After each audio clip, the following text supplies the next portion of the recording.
Perkenalkan, nama saya Kori Aritonang.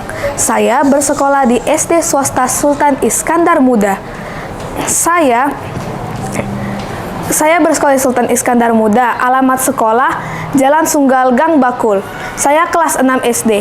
Saya akan membawakan dongeng yang berjudul Legenda Danau Toba. Selamat menyaksikan. Legenda Danau Toba.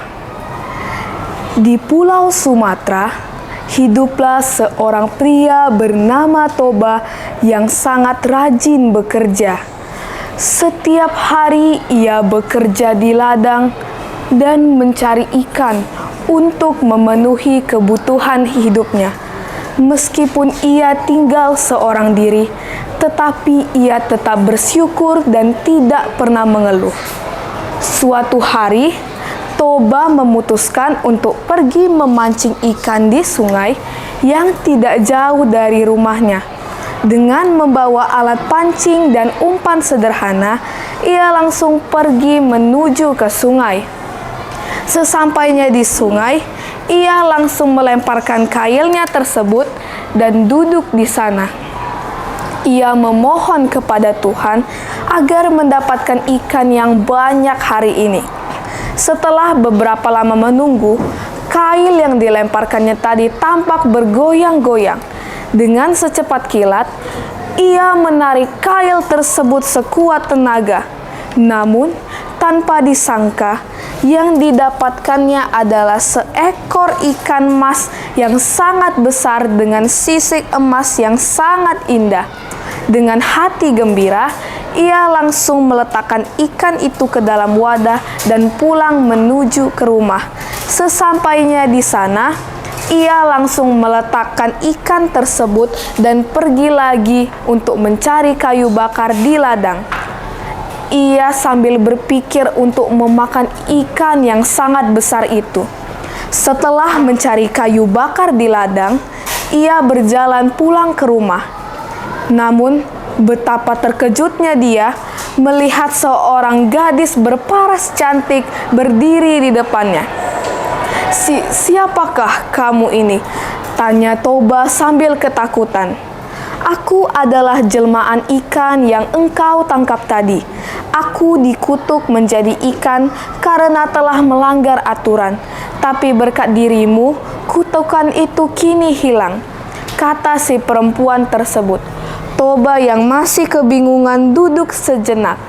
Sebagai gantinya, aku akan memasakkan makanan untukmu, kata si perempuan itu. Setelah perempuan itu selesai memasak, mereka akhirnya makan bersama. Toba sambil berpikir, jika dia menjadi istriku, maka hidupku pasti bahagia, kata Toba. Namun, perempuan tersebut mengetahui pikiran Toba. Aku mau menjadi istrimu, tapi dengan satu syarat, engkau tidak boleh memberitahukan kepada siapapun aku berasal dari mana, kata perempuan tersebut. Toba pun akan berjanji untuk tidak memberitahukan kepada siapapun asalnya. Akhirnya mereka pun menikah. Setelah beberapa lama, akhirnya Toba dan istrinya memiliki seorang anak laki-laki yang dinamakan Samosir. Samosir tumbuh menjadi anak yang malas karena selalu dimanjakan oleh orang tuanya. Suatu hari, sang ibu meminta Samosir untuk mengantarkan makanan kepada ayahnya yang sedang bekerja di ladang.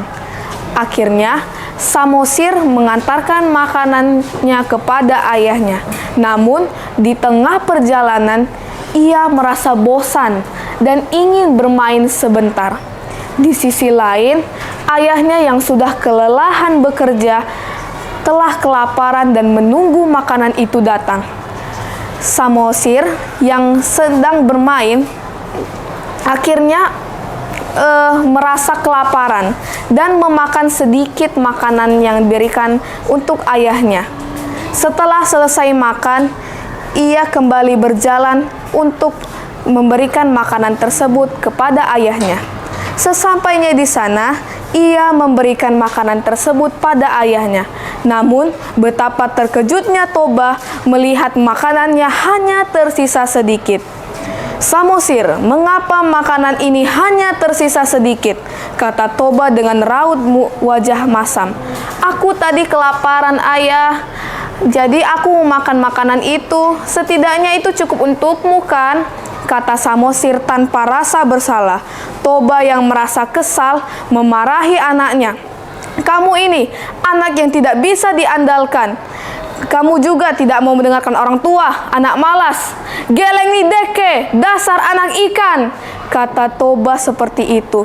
Namun tanpa disangka, Toba telah melanggar janji tersebut.